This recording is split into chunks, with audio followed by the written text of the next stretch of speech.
Hello everyone, today we are going to learn how to solve example based on the round robin scheduling algorithm. There are different type of scheduling algorithm. For example, first come first serve, shortage of first and round robin algorithm. So take a moment and think on what will be the strategy of first two scheduling algorithm depending on their names. Write down your answer in your notebook. So the answer is, name of the first scheduling algorithm is first come first serve. That means whichever task will come first, that will be executed first. Second is shortage of first. Whichever task is having less burst time, that will be executed first. And we have to see third scheduling algorithm, that is the round robin algorithm. So in the round robin algorithm, the strategy is total CPU time is divided into the different time slot. Each and every time slot will having same timing. Each time slot is called as quantum, and that quantum is given to different processes one after another. So let's take one example based on that. For example, here 4 processes are given. Their respective arrival times and respective burst times are given. And the question is asked, draw the Gantt chart and calculate the average turnaround time and average waiting time using round robin algorithm when the time quantum is 3. So here we have to solve that example. For example, P1, P2, P3 is given. To solve that example, we required one request queue. Then whichever task is ready to run or whichever task will arrive, that will send request to the CPU and that task will enter into the request queue. And second, we required one Gantt chart. With that Gantt chart, we can calculate or we can find out the proper execution sequence of the process. Okay, here in Gantt chart, that time slot is of 3 microsecond because the quantum is given of 3 microsecond. Okay, so we have to solve that example. So let's solve that example first of all. Okay, so here total processes are given 4. Okay, so first thing is that at 0 arrival time P1 will come. Okay, so it will send request to the CPU, so it will enter into the request queue. So because of there is no process present, that's why P1 will start to execute. It will continue till first 3 microsecond. Okay, at first 3 microsecond that quantum is given to the next task. Okay, so at 3 microsecond if we check that P1 will occur at the CPU time 1, P2 will occur at the CPU time 1 microsecond, P3 will occur at the CPU time 2 microsecond, and P4 will occur at the CPU time 4 microsecond. Okay, that means at the end of the first quantum, that 3 tasks will send request to the CPU. So first request will be sent to the sent by the P2, after that P3, and after that P4, because depending on their arrival time. Okay, so after at the end of the first quantum, then second request is sent by the P2. That's why CPU access is given to the P2. But what about P1? P1 is not completed. P1 burst time is 10 and only the quantum of 3 microsecond is given. So its pending time is 7. So as its pending time is 7, so P1 will send once again request to the CPU. Okay, so it will enter into the request queue. Now that P2 will be processed for the next quantum, that is from 3 microsecond to 6 microsecond. At 6 microsecond CPU will check what is there after P2 in the request queue. So after that P2 there is P3 present, so P3 will start to execute.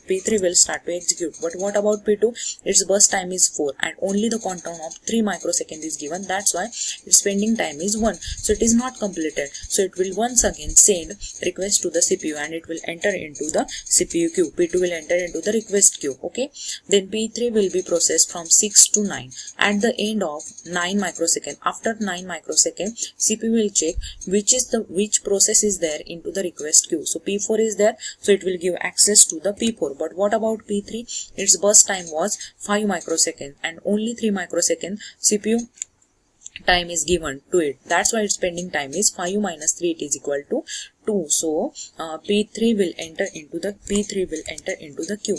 Okay, after P4 will continue from 9 to 12. At the end of 12, CPU will find out which process is there in the request queue after P4. After P4 there is P1 present, so P1 will start to execute. But what about P4? Its burst time was 3 and 3 microsecond is already given. That's why its pending time is 0. So P4 completed at the 12 microsecond. Okay, so After that, P1 will continue from 12 to 15. So 3 microsecond time is given.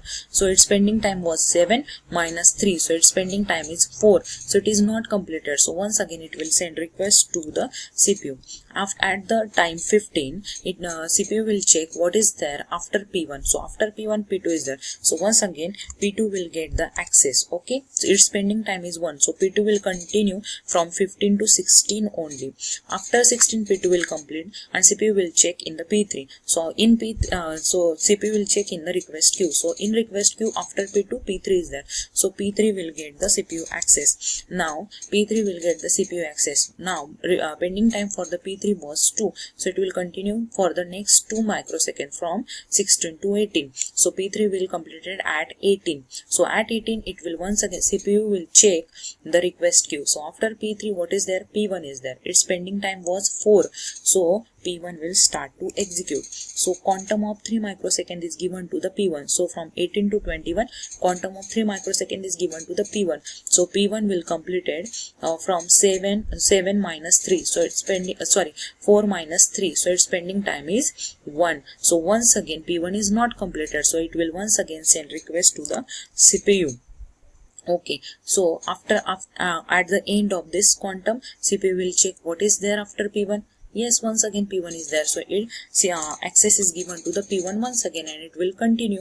So its pending time is only 1. So that 1 microsecond is given to the P1 and at 22 microsecond P1 will complete it. So in this way Gantt chart will be completed. Now with the help of that Gantt chart we have to calculate the completion time. Completion time means at what timing that process will execute. So if we check when the P1 is completed at 22. So 22 is written here. Now what about P2? P2 is completed at 16. That's why 16 is written here. Now P3 is completed after P2, that is at the time 18 microseconds. So here it is written. Now P4 is completed first and its timing was 12 microseconds. So we have written here. So by using that columns, we have to calculate total turnaround time and waiting time. So formula for the turnaround time is continuous completion time minus arrival time. So completion time for the P1 is 22 and its arrival time is 0. That's why 22 minus 0 is equal to 0. For the P2, 16 minus 1, that is 15. Now for P3 it is 18 minus 2, that is 16. For P4 its completion time is 12 and its arrival time is 3. So 12 minus 3 it is equal to 9. Waiting time is calculated using the formula turnaround time minus burst time. So we have turnaround time, we have the burst time, we can calculate the total waiting time. So my question is here, if 4 processes, how will you calculate the average? If there are 4 processes present, then how will you calculate average turnaround time and average waiting time if we have the individual turnaround time and individual waiting time? So the answer is very simple. Average waiting time and average turnaround time is calculated simply by the average formula. Individual turnaround time divided by total number of process, individual waiting time divided by total number of processes. So by using that formula we can calculate average turnaround time. Here it is 54 microsecond and waiting time is 35.5 microsecond.